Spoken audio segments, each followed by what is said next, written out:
भगवान श्री कृष्ण तो लीला पुरुषोत्तम है। उन्होंने कहा मैं तुम्हारे संकल्प को जानता हूं और मेरा तो वचन है, जिन्होंने अपना मन प्राण मुझे समर्पित कर रखा है, उनकी कामनाएं, उनकी वृत्तियां उनको संसार के भोगों की ओर बलपूर्वक नहीं धकेल सकती।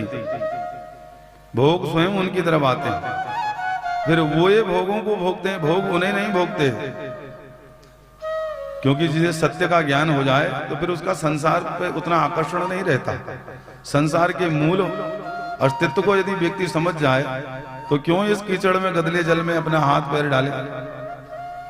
जब तक कर्म का कर्ता अज्ञानी इस इस दृश्यमान संसार को सत्य मानता है, तब तक ही उसके मन में इसके प्रति आकर्षण रहता है। जब उसको वास्तविक वस्तु का ज्ञान हो जाता है, जैसे पूरा जीवन बिता लेने के बाद जब वृद्धावस्था आ जाती है व्यक्ति के अंदर, तो उस समय व्यक्ति के पास जीवन का अनुभव होता है, संपूर्ण जीवन का। दुख सुख रूपी द्वंद्व झेले होते हैं, शुभ अशुभ वासनाओं के विषय में भी ज्ञान होता है, शुभाशुभ कर्मों का भी ज्ञान होता है। जो वृद्ध व्यक्ति है, जिसने 60-70 साल का ये सफर तय कर लिया है, अंत में जब हाथ पांव स्थिर होने लगते हैं, अब वो चाहते हैं कि अब शांति चाहिए भाई, अब ये शोर शराबा हल्ला गुल्ला थोड़ा कम करो, हमें थोड़ा एकांत में रहने दो। किस लिए? थोड़ा शांति रखो। सजनों, शांति तो तब रहेगी जब शांति का उपचार किया होगा। जीवन पर्यंत तो तुम स्वयं अशांत रहे और तृष्णा के मारे तुमने संसार के अनेकानेक क्षेत्रों में हाय तराई मचाई और मन व्यग्र रहा, उग्र रहा, तो अंत में शांति का मिलना बड़ा कठिन हो जाता है। इसलिए जो सज्जन व्यक्ति हैं वो जीवन को नियमित करते हुए साधक वृत्ति से, साधना इत्यादि से, यज्ञोपवीत इत्यादि संस्कारों के उपरांत भगवान की ध्यान, संध्या वंदन इत्यादि वृत्तियों से अपने मन को अध्यात्म के अनुकूल बना करके अंत में शांति को अनुभव कर सकते हैं। नहीं तो जरावस्था बड़ी ही दुखदाई है सज्जनों, भक्तिमती माताओं। बुढ़ापे में व्यक्ति चाहता तो है शांति, लेकिन यदि जीवन भर जीवन में अशांति रूपी कृत हुआ होगा तो बुढ़ापे में भी शांति का मिलना बड़ा कठिन है। क्योंकि अभ्यास जिन वस्तुओं के लिए किया है, उन्हीं वस्तुओं का चिंतन चलता रहता है जीवन भर, उन्हीं के प्रति आसक्ति बनी रहती है। इसलिए यदि जीवन में सत्कर्म किया होगा तो गर्व से सिर उठा रहता है, फक्र से, गर्व से, आनंद से, और दूसरे लोग प्रेरणा लेते हैं आपसे, अरे ये तो बड़े सज्जन हैं, भगवान के बड़े भक्त हैं। आपके रहते हुए भी, आपके जाने के बाद भी आपको स्मरण किया जाएगा धर्म के कारण, सत्य के कारण। और नहीं तो संसार वाले तो,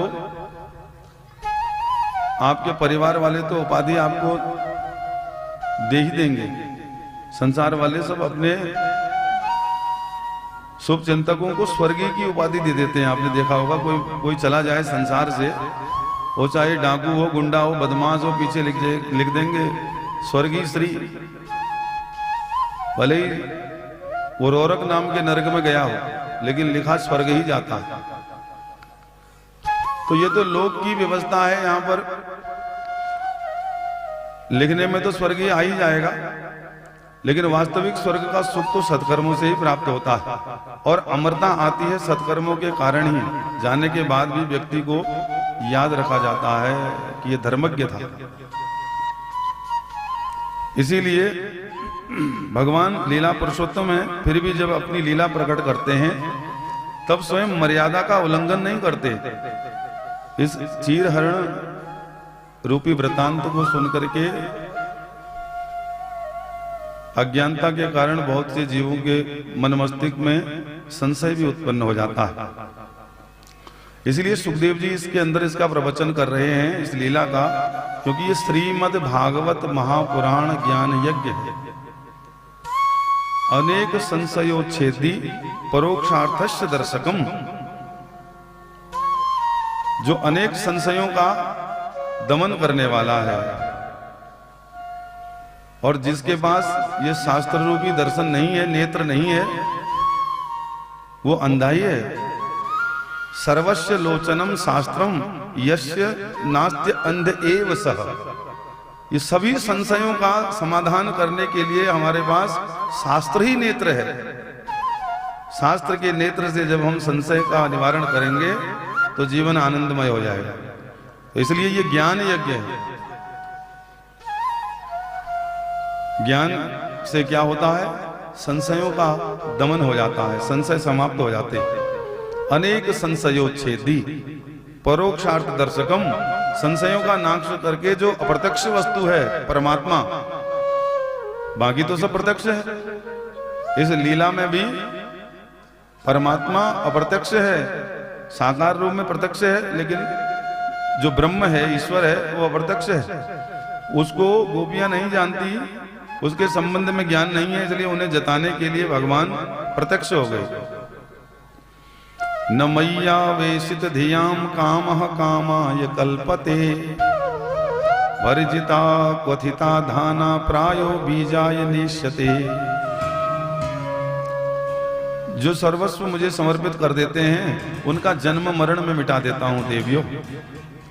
जैसे किसी बीज को भून दिया जाए अग्नि में, तो फिर अंकुरित होकर के जन्मने का उसका जो गुण है वो समाप्त हो जाता है। फिर उसे आप बीज को भून लेने के बाद यदि खेत में डालेंगे तो वो जमेगा नहीं। ठीक इसी प्रकार जब भगवान की अलौकिक भक्ति के कारण साधक की साधना परिपक्व हो जाती है, तो हे परीक्षित, उसकी बुद्धि का पर्यावसान भगवान सच्चिदानंद विग्रह में हो जाता है। और गोपियों ने उस परमात्मा की अलौकिक माधुरी निधि का इस वक्त पान कर लिया और कृष्णामृत पान करके वो अत्यंत आनंदित हुई। भगवान श्री कृष्ण ने जो गोपियों के वस्त्र चुराए वो सामान्य वस्त्र नहीं है, वो संस्कार हैं। संस्कारों का त्याग करके गोपियां जल में प्रवेश कर गई थी। तो भगवान उन्हें बताना चाहते हैं कि संस्कारहीन मनुष्य तो पशु के समान है।